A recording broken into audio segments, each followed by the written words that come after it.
Olá, povo de Deus, terça-feira, 27 de junho de 2023, 12ª semana do Tempo Comum. Nossa reflexão de hoje é a partir de Gênesis 13, 2 e 5 a 18, Mateus 7, 6, 12 a 14. Abraão era muito rico em rebanhos, prata e ouro. Ló, que acompanhava Abraão, também tinha ovelhas, gado e tendas. A região já não bastava para os dois, pois seus rebanhos eram demasiado numerosos para poderem morar juntos. Surgiram discórdias entre os pastores que cuidavam da criação de Abraão e os pastores de Ló. Naquele tempo, os cananeus e os ferezeus ainda habitavam aquela terra. Abraão disse a Ló: não deve haver discórdia entre nós e entre os nossos pastores, pois somos irmãos. Estás vendo toda essa terra diante de ti? Pois bem, peço-te, separa-te de mim. Se fores para a esquerda, eu irei para a direita, se fores para a direita, eu irei para a esquerda. Levantando os olhos, Ló viu que toda a região em torno do Jordão era por toda a parte irrigada. Isso antes que o Senhor destruísse Sodoma e Gomorra. Era como um jardim do Senhor e como o Egito, até a altura do Segor. Ló escolheu então para si a região em torno do Jordão e foi para o Oriente. Foi assim que os dois se separaram um do outro. Abraão habitou na terra de Canaã, enquanto Ló se estabeleceu nas cidades próximas do Jordão e armou suas tendas até Sodoma. Ora, os habitantes de Sodoma eram péssimos e grandes pecadores diante do Senhor. E o Senhor disse a Abraão, depois que Ló se separou dele: ergue os olhos e do lugar onde estás, olha para o norte e para o sul, para o oriente e para o ocidente. Toda essa terra que estás vendo, eu a darei a ti e à tua descendência para sempre. Tornarei tua descendência tão numerosa como o pó da terra. Se alguém puder contar os grãos do pó da terra, então poderá contar a tua descendência. Levanta-te e percorre este país de ponta a ponta, porque é a ti que o darei. Tendo desarmado suas tendas, Abraão foi morar junto ao carvalho de Mambré, que está em Hebrom, e ali construiu um altar ao Senhor. Abraão e o seu sobrinho Ló viram crescer a sua riqueza em rebanhos. Surgiram então problemas de espaço, de abastecimento de água e de pastagens, e foi preciso separar-se. Esta narrativa explica as relações entre os israelitas e os amonitas e edomitas na época da sedentarização. A memória do litígio entre os dois clãs é apresentada com uma nova profundidade teológica, cuja mensagem continua atual. A riqueza de Abraão e de Ló mostra os efeitos da bênção divina derramada sobre eles. Como chefe de clã, Abraão está preocupado que haja pastos abundantes e poços de água para todos.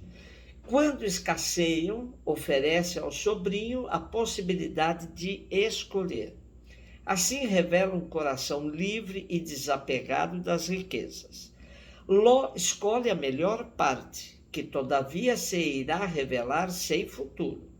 A beleza do Vale do Jordão antes da destruição de Gomorra, enfatizada na descrição, esconde o caruncho da corrupção dos seus habitantes. Abraão, sem descendentes, aceita a terra mais pobre, continuando a manifestar total confiança naquele Deus que o chamou e o mandou partir, mostrando-se capaz de ver para além do momento presente. Aceita Deus e a sua promessa. Então o Senhor convida Abraão a erguer os olhos e a observar o país, todo o país, que será seu, e assegura-lhe uma descendência numerosa como o pó da terra. Ló recebeu tudo imediatamente, mas o presente revelou-se inconsistente para ele. Abraão, pelo contrário, acreditou no futuro de Deus e sua esperança não foi decepcionada. Mateus 7, 6, 12, 14. Disse Jesus aos seus discípulos: não deis aos cães as coisas santas, nem atireis vossas pérolas aos porcos, para que eles não as pisem com os pés e, voltando-se contra vós, vos despedacem. Tudo quanto quereis que os outros vos façam, fazei também a eles. Nisto consiste a lei e os profetas. Entrai pela porta estreita, porque larga é a porta e espaçoso o caminho que leva à perdição, e muitos são os que entram por ele. Como é estreita a porta e apertado o caminho que leva à vida, e são poucos os que o encontram. Seguimos a leitura do Sermão da Montanha. O versículo 6 é do estilo dos provérbios, portanto, nunca devemos interpretar de maneira literal. O contraste é claro: cães e porcos de um lado, sagrado e pérola de outro. Já interpretaram cães e porcos como pagãos, mas nada nos induz a tal interpretação. O mais certo é que se refira ao que é puro e impuro. Porco, pelo menos, é bastante conhecido como animal impuro, proibido pela lei de ser consumido. E o provérbio que se refere ao porco também tem conotação de coisa desprezível. Anel de ouro em focinho de porco, tal é a mulher bela, mas insensata. Poder-se interpretar: não coloqueis anel de ouro em focinho de porco. E sagrado é o caminho, o ensinamento de Jesus, tão valioso quanto as pérolas, que não deve ser jogado para quem não tem sabedoria para entender, pois estes, além de não entender, se voltam contra quem lhes deu esse bem tão valioso. Temos no Talmud a lei oral judaica: não entregueis a um pagão as palavras da lei, e não coloqueis coisas santas em lugares impuros.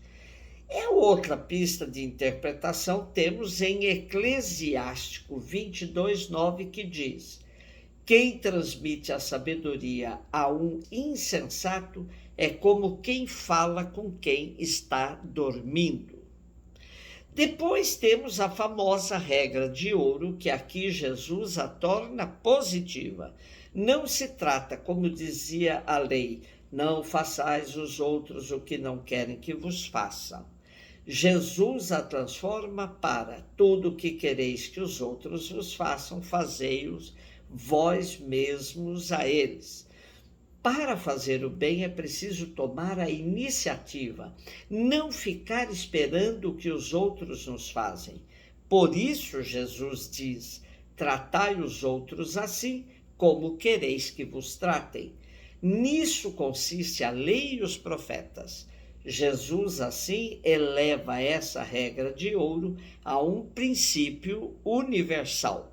Nossos dois últimos versículos de hoje são do estilo sapiencial, que sempre nos coloca frente a dois caminhos que temos de optar: o caminho da virtude, estreito e difícil, e o do vício, espaçoso e fácil. Todo o Sermão da Montanha se constitui num corolário de critérios para saber discernir qual caminho seguir. Desde as bem-aventuranças até nesta altura do capítulo 7, Jesus entrega aos seus discípulos um manual para saber escolher o caminho que leva à salvação. É bom lembrar o que já dissemos no Sermão da Montanha. Não se trata de lei, tampouco de querigma, mas sim da didaqué, dada aos que já iniciaram o caminho do seguimento de Jesus. Por isso, Jesus pode lhes propor porta estreita e caminho apertado, na perspectiva dos dois caminhos que mais uma vez nos lembram os textos sapienciais, como nos aponta o primeiro salmo. Feliz quem não segue o conselho dos maus, não anda pelo caminho dos pecadores, nem toma parte nas reuniões dos zombadores. O Senhor protege a caminhada dos justos, mas o caminho dos maus leva à desgraça.